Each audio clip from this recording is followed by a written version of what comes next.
Okay, moving right along here in Gravity's Rainbow. We are still at roughly the halfway point. These next three episodes, episodes 9, 10, and 11, are interesting because I think episode 9 is the shortest episode in the book. It's only a couple of pages. Then we have 10, which is a little bit longer, but then 11 is the longest chapter in the book by far. It's about 40 pages. And Weisenberger says that it occurs at the midpoint of the book, which it does more or less, even though we're slightly past the midpoint, and concerns an analysis of the rocket and a rocket scientist, Franz Pökler. And so episode 9 now, very brief, is from the point of view of Chicherin, who has already interrogated Slothrop with sodium amytal. Didn't get that much out of him that he didn't already know. And he's talking to his sidekick here. Chicherin seems to have a lot of sidekicks, I've noticed. This one is named Jabajev. And he's talking to him, and he's taken half of Slothrop's hashish that he has to deliver to Zora Bummer on behalf of Pig Bodine. So he's taken half of it. I'm surprised he didn't take all of it, but he let him go with half of it. And he's talking to the guy and remembering, interrogating Slothrop. Slothrop kept going on about these black things, black woman, black rocket, black dream. So obviously he knows about the Schwarzgerät and the Schwarzkommando and all of these things that Chicherin is fully aware of. Gelly Tripping has informed, his girlfriend has informed him of Slothrop. And the puzzling thing about Slothrop, so he's kept an eye on Slothrop, but the puzzling thing he thinks about him is that he apparently is totally alone. He doesn't seem to have any connections whatsoever with any other group or organization. He appears to be a loner, which puzzles Chicherin a bit. And the other thing he realizes in his interrogation is that it's possible that Slothrop can lead him to Enzian, his half-brother that he wants to kill. He seems to know Enzian, and so he keeps Slothrop in mind for that purpose. That's it for 9. Then we move on to episode 10, where Slothrop now finds himself in an abandoned movie studio after he's come out of his sodium amytal session with Chicherin, in an abandoned movie studio in Neubabelsberg, which had been the center of the German film industry for a while. And it's in here that he meets his Gretchen, Margareta Erdmann. And note that her name is Erdmann, which means Earthman. Erda is the Scandinavian name for the earth, which connects her with Blutenboden. And she's talking to him about how she had to change her name to make sure that it was politically safe. Earth, soil, folk, a code, Blutenboden, whereas some of the Jews had been named, had a Jewish name, something sky or something Himmel. So it's rooted in the earth. So she, in a way, she's a kind of earth goddess here. So he meets her just randomly for the first time. We've already seen her name appear. He's still in his Rocket Man garb, which she likes. And Chicherin also liked for some reason. American pop, how can you not like it? So she's talking to him about the making of her semi-pornographic film Alpdrucken, which was directed by Pynchon's fictitious German director Gerhard von Gohl, who's modeled on guys like Fritz Lang and those kinds of guys, and the guy who directed the wonderful The Cabinet of Dr. Caligari.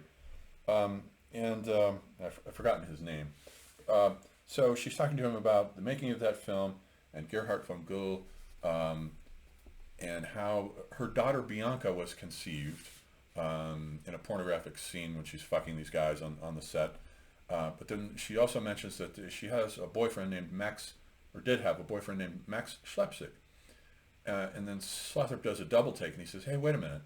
On his fake passport here is the name Max Schlepsik. And he points this out to her, and she takes it as confirmation that Max must be dead.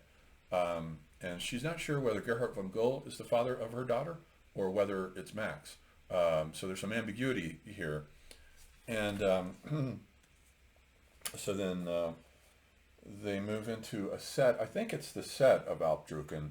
It's an S&M set with all kinds of S&M paraphernalia lying around, whips and fetish stuff, whatever's lying around.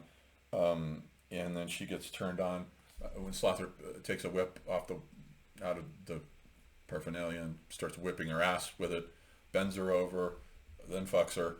And then as they're both coming, she says the name Bianca. which is the name of her daughter, which then forms a transition to the longest chapter in the book, which is episode 11, where now it takes place from the point of view of Franz Pökler. Yes, bitch. Yes, little bitch. Poor, helpless little bitch. So Bianca forms the transition to the word bitch, and he's in the cinema. This is a flashback. He's in the cinema in the 1920s watching Alpdrucken and Margarita Erdmann, which turns him on so much he goes home to fuck his wife and engenders Ilse on her. So these characters are all connected, and in a way we get three different triads of characters here who are connected. We have Franz and Lenny and Ilse, their child. Then we also have Max Schlepsig, Margarita Erdmann, and Bianca. But then we also have Weissmann, Katja, and Gottfried.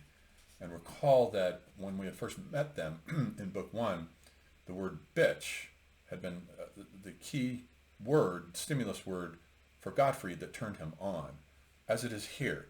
So there's a connection back to that. And then also Slothrop doubling as Schlepsig in a certain sense with Margarita and Bianca. He has sex with both the mother and the daughter later, the daughter on board the ship Anubis. So all this takes place from the point of view, in this very long chapter of Franz Pökler. He's meditating on the disintegration of his relationship with Lenny, and in the present time frame, he doesn't know where she's at. She's gone into one of the concentration camps, actually, as has his daughter Ilse. And she's thinking about it, and then this recounts his history with rocket science, the German rocket science program, which first begins then as a club, and the Verein für Raumschifffahrt, which starts as a club and then moves to Kummersdorf, where they start working on the A1 and the A2, aggregate 1, aggregate 2. They're not called V yet. And those weren't very successful rockets. But it's there at Kummersdorf that he meets Kurt Mondaugen, who we have met briefly here, and originally in V. Mondaugen was the guy in South Africa in V in 1922, I believe. And then also Major Weissmann. And so Weissmann reappears here, but notice that he's a major. So at some point, he got demoted to a captain, because when we first met him in book one, he was a captain. When he was firing rockets from The Hague, he was a captain. So somehow he got demoted, which is not a surprise, given his disposition and his perversities. So he's working with Mondaugen. He and Mondaugen become friends. Pökler seems to, I think he specializes in plastics, and Mondaugen in electronics. And so they meet, and they're talking a lot. And then, in a certain sense, Pökler is almost a kind of prisoner at the camp, which moves to Peenemünde. Then they relocate to Peenemünde in 1937 when Werner von Braun's grandmother suggests they go there to this place where his grandfather used to hunt duck. So they move to this island, Peenemünde, in 37. And more or less, he's kept sort of prisoner there. Not in a literal sense, but pretty much in every other sense. Weissmann wants him to work on these equations. He wants him to work on the rocket. And he's held there. And Weissmann controls him by sending his daughter Ilse to him on a regular basis. So Ilse first turns up, and he's not 100% sure when he first sees her that it's his daughter. She just shows up randomly and says, Herr Pökler, I'm your Ilse. Ilse? And then he looks at her. He remembered her hair is lighter, shorter, but then it does grow and darken. Was it really the same face? It's been a while since he's seen Ilse, but he's not 100% sure with this first visit that it's her. Nonetheless, he's overjoyed, delighted that she's around. Weissmann is controlling him. They know his fetish, that he has an incestuous fantasy toward his daughter. They know all these details about people so they can control them. There's a German, or a Nazi they, with a capital T, just as there is the Allied they, with a capital T. And Pynchon wants you to contrast both Slothrop's situation with the Allied they, trying to control him, with Katja. They send him Katja Borgesius, with the Nazi they, who are controlling Pökler by sending him his daughter, or girls who are probably not his daughter, because each one looks different every year that they send her. Weissmann sends the daughter to him every August. So she's a year older every time she shows up and he's not sure that it's hers, probably not. And this first Ilsa, he doesn't have sex with her, with this one yet, but she has a fantasy about going to the moon. She tells him, oh, I wish I could go to the moon and live on the moon. And he says, well, maybe someday you'll get to fly on a rocket to the moon. And then, then it leads into 419, a very significant section where Pökler is meditating on Kekule. So Kekule comes back once again, the guy who founded organic chemistry by figuring out the structure of the benzene ring. And so Pökler is sitting here thinking about it, and we get this very important idea that, Kekule, the benzene ring had been discovered in the 1850s, and about 10 or 15 years later, Kekule was the first to figure out its correct structure, which nobody could figure out because they were used to all the carbon molecules being chains, just linear chains. But he's sitting at his fireplace, as he writes in his journals. He's sitting at his fireplace one night, and he has this vision of the ancient Ouroboros, the serpent biting its tail, and he sees the molecules. They knew that it was C6H6, but they didn't know how they were organized because it's in the shape of a circle. So he sees the Ouroboros making the molecules line up in the shape of a circle. And then he realizes that's it. That's why nobody could figure out, because it's different from the other carbon molecules. It's not linear, it's circular. But then now, this touches, of course, upon Pynchon's, what we started with Pynchon's contrast between the two paradigms of history, the single-shot rocket arc of the West, where everything is non-repeatable. There's only one Jesus. There's only one crucifixion. There's only one Genesis, only one Apocalypse, only one avatar of God. Whereas in India, where the cyclical model predominates, there are 10 avatars of Vishnu. There are 4 Mahayugas, and they replay the same way over and over and over and over again. So notice that in order to, now Kekule is embedded in what Jean Gebser calls the mental consciousness structure, which sees everything in terms of linearity and singularities. But he has this temporary regression to the mythical consciousness structure, which sees everything in terms of circularities. As Willem Flusser says, myths run around in circles. That's what they do. Writing in the West and Plato and so forth cut the circles and stop the myths running around. But so in order to get the correct structure of the benzene ring, which is circular, Kekule has had to activate the latent mythical consciousness structure. According to Jean Gebser, we've had these 4 consciousness structures: the magical, the mythical, the mental, and then at the end of the 19th century, the integral. But it's really the activation of the integral consciousness structure which makes the other 3 available. You can sort of juggle them. You can integrate them. You're not stuck with one consciousness structure. And so what we have here with Kekule using temporarily, activating the latent mythical structure to give him the structure of the benzene ring, it's a temporary activation of it.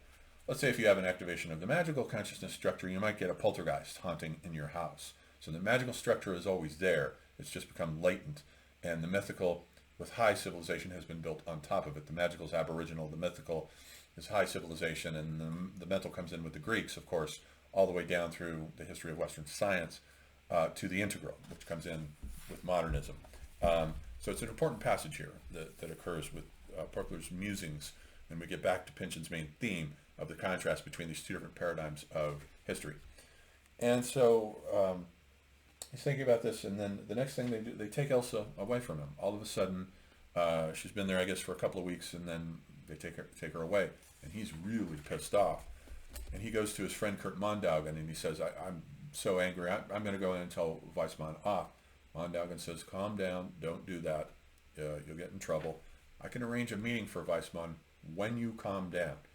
You want me to do it? And he says, well, no, not now. Yeah, I'll need to calm down for a while. So he does a little bit, some time goes by, then we get August again, and the next Ilsa comes to visit him. He's pretty sure that this time it's not his daughter. She looks quite different. Her hair is definitely dark brown, her eyes were longer, complexion less fair, and so forth. It seems she'd grown a foot taller. This is not Ilsa. But they're playing on his incest fantasy. They're using it to control and manipulate him, the same way that they control Slothrop on the side of the Allies. And then so they give him a furlough for 2 weeks to go to this child's amusement park called Svelfkinder, 12 children. And and I think that, I'm not sure how old she is. I think the first Ilsa was probably like 9 years old. This one's probably supposed to be 10 or 11. This Ilsa, when he asks her about her previous fantasy about going to live on the moon, she seems not to remember it. Instead, she says, oh, she wants to go live at the South Pole. So notice that in a way, Ilsa becomes, for Pökler, the kind of muse, or a kind of muse of science fiction, because science fiction begins with Edgar Allan Poe. He has a bunch of the first science fiction stories.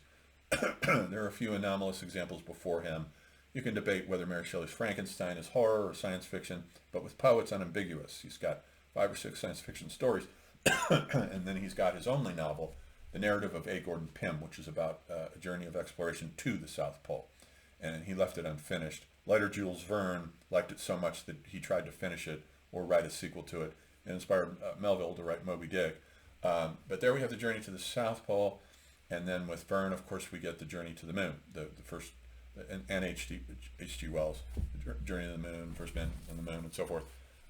So in a way, Pynchon is still doing his archaeology of science fiction here. He's been doing this all along. I suspect science fiction is probably his favorite genre. And so then he has sex with her. She says, Pappy, can I sleep to you tonight? Sleep next to you, and then he slaps her, and then decides to let her come onto his cot, and then he molests her, has sex with her. And so this goes on for the next couple of weeks. And he knows Weissmann is controlling him. Weissmann is like Pointsman vis-a-vis Slothrop, Weissmann vis-a-vis Pökler here. He knows he's controlling him with this relationship. He wants something out of him, but he's not sure yet what it's going to be. And so she promises to come back next year. He realizes that it's an annual visit. It's every August. And then so he goes back to his work on the rockets after she leaves. And so they've been working on test firing the A4, which is the V2 rocket, out into the ocean, but they can't observe it when it lands. It has a problem where it's exploding before it lands, like premature ejaculation, let's say. Pynchon always wants you to think of these sexual metaphors. And so now they're going to start firing the rocket into Poland in a large area that they've cleared for it. It goes 200 miles. And then so they send Pökler out to X marks the spot, right where the rocket's supposed to land. But he knows that there's a distribution value where the rockets usually don't hit their targets. They hit somewhere nearby. So chances are, hopefully, it won't hit him. But now he's standing there out in this field with a new growing suspicion that maybe Weissmann sent him out here to kill him. But the rocket does land, doesn't hit him, lands elsewhere, and he breathes a sigh of relief. In 43, he misses the raid, the British air bombing of Peenemünde in 1943 because he had been at Svelfkinder with Ilsa. And he wonders too about that. He's getting as paranoid as Slothrop, that maybe Weissmann specifically knew that the British were going to bomb in 43, the site in August of 43, and sent him out to Svelfkinder specifically to preserve him for whatever it is that Weissmann has in mind for him. So, all right, so there's that, and then we get to the last point, really, of this very long chapter. It's very well written, as is always with Pynchon, and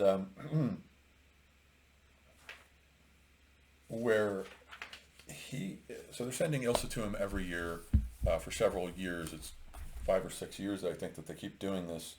And as she becomes a teenager, and she's getting bored with this kid's amusement park. And the last time he sees her, she promises to come back next year, but he knows it's not going to happen.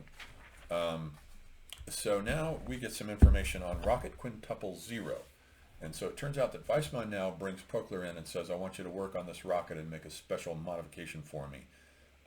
He wants him to clear out the interior so that he doesn't tell Pökler this, but he's going to put Gottfried inside the rocket and launch him from the Lüneburg Heath, which note that that is the same place that the Argentine anarchists want Gerhard von Gull to film Martin Fierro for them on the Lüneburg Heath.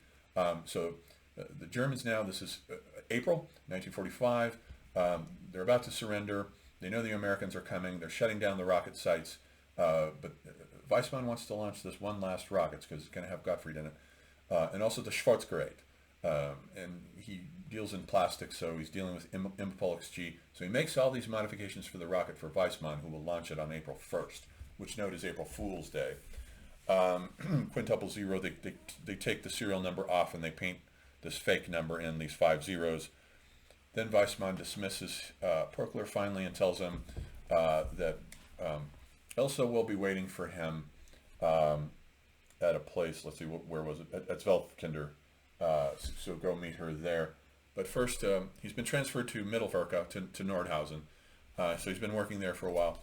And now he decides to go out, actually, now that it's being abandoned, to go out and visit Dora, which is the concentration camp next door to it, which the Germans were using as slave labor to build the rockets for them, starving these people to death. A horrible thing, very shameful.